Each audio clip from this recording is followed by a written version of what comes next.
I want to bring in Randy Babbitt, a former FAA administrator.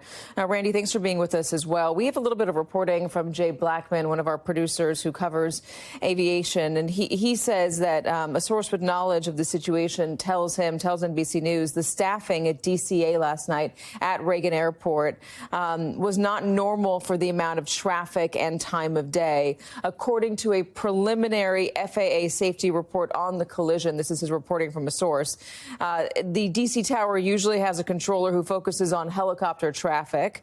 The FAA's guidelines, though, do allow for that position to be combined with another controller's position.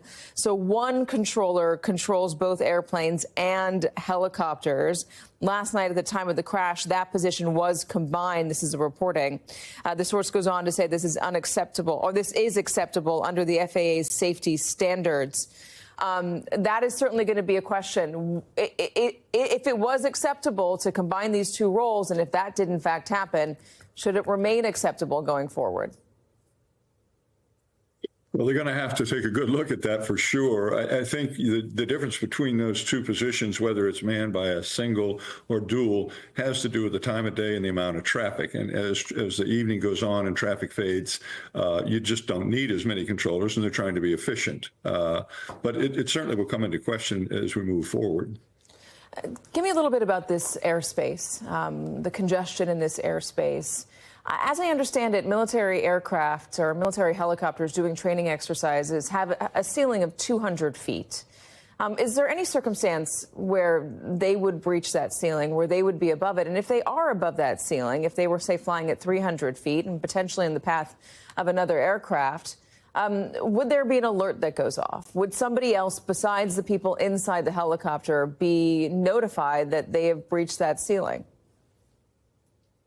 Well, it's an interesting problem. The equipment in the aircraft, that traffic warning and collision avoidance equipment, is designed, to notify you of any positions where you see a potential for collision, and the pilots get warned, and they get warned with evasive action, whether they should go left, right, up, down, comes to them. However, when you get in close to the airport and at low altitudes, those warnings get dampened because there's so many airplanes. You can imagine if you're 500 feet on final and there's 8 airplanes to be waiting to take off, you don't want alerts coming from all of them.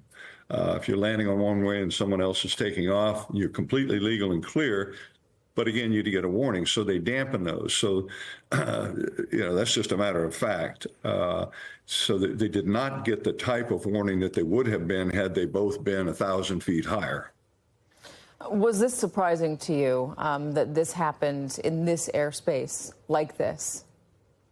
Very much. I spent much of my career as a line pilot flying international air. Yeah, I was based here, and so I have a lot of experience landing there. It was a perfectly routine evening. You had a professional crew on board the PSA airplane. Everything was by the book, and from everything I know, and I don't want to speculate, but then it was a clear night. I think, there's some speculation. The controller properly asked the helicopter pilot, "Do you see this aircraft?" And he named it. And the answer was yes, I have him in visual contact. But I think the question that will come next is, did you see an aircraft or did you see the aircraft? And there were several aircraft. If you look at the videos, there was a number of aircraft in line with the PSA aircraft. And let's, pray that, what happened, he reported that he saw an airplane, but it was the wrong airplane. And that's purely speculation, purely.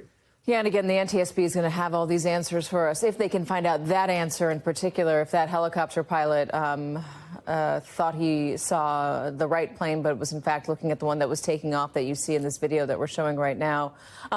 Please do stick with us. I want to bring in one other voice. This is retired U.S. Army veteran and battalion commander, Lieutenant Colonel Darren Gobb. He has hundreds of hours of experience flying Black Hawks and has flown the same flight pattern as the Black Hawk was flying in last night's incident. Colonel, I heard you say a little bit earlier, first off, thank you for being here. I heard you say a little bit earlier just what I was talking about with Randy Babbitt, that maybe that Black Hawk pilot was confused about which airplane the air traffic controller was alerting him to. It's certainly possible, and that's one of the things we teach people in Army aviation is that airmanship takes time, and airmanship means you go from being a novice pilot into a senior pilot, and you start learning how perspectives can shift based on being in the air 200 feet or whatever the altitude of that aircraft actually was. So when I saw that video, my first impression was the fact that the Black Hawk did not change its course, did not change its speed or altitude or anything. And that, to me, it seems like they didn't have any idea that the aircraft was directly in front of them.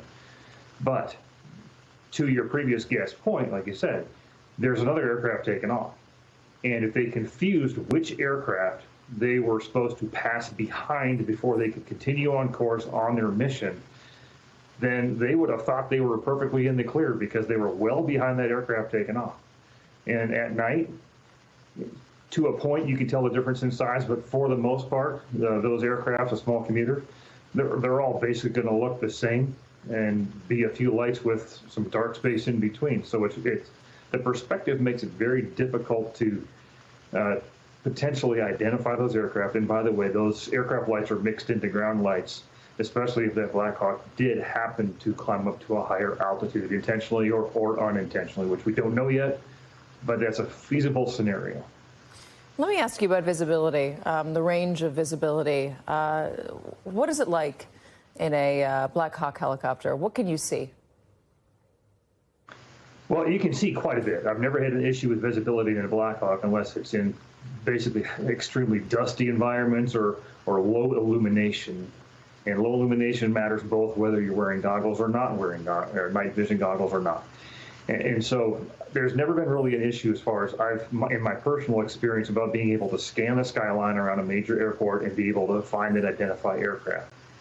One thing that could be noteworthy, and it's just a fact right now, it may not have any meaning yet, but with 3 crew members on that aircraft, that means you had both the pilots, as mandatory to fly the aircraft at all, and 1 crew chief instead of 2. That's okay. It's training missions normally have or will normally have 3, and that's fine. But it does mean you have 1 crew chief who's not looking out the side, because they're looking at 90 degrees opposite of the pilots out the side windows. And if one side doesn't have a crew chief, there's aspects of the aircraft where it's traveling that the crew chief will not be able to see because they're not there. That's a fact. It may have bearing in the future. It may not, but it does reduce the ability of a total crew to identify an aircraft in flight at night.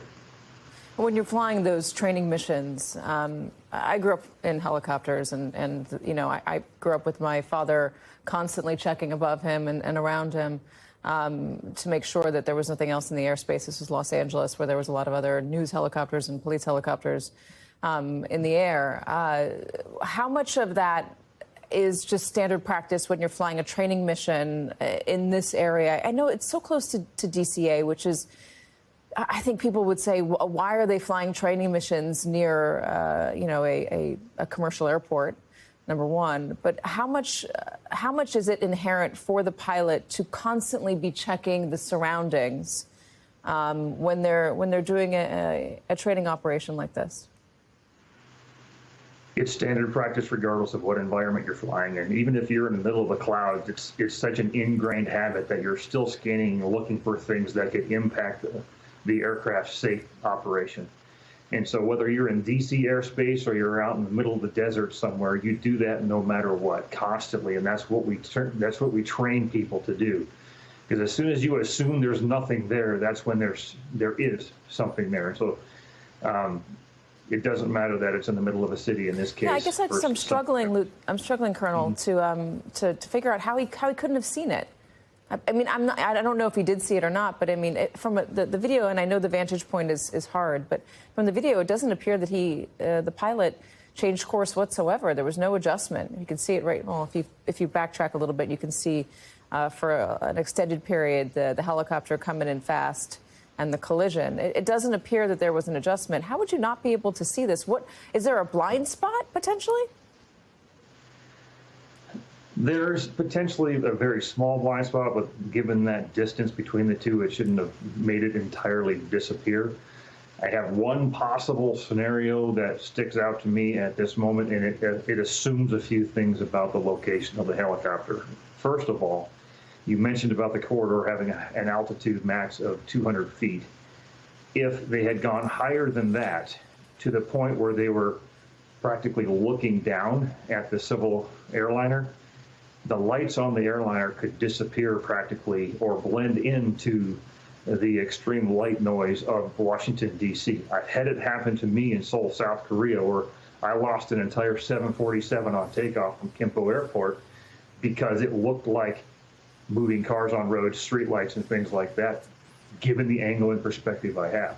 Now, this, again, is just a hypothesis, but from the evidence that I see, it seems reasonable and it's possible because I've personally experienced it.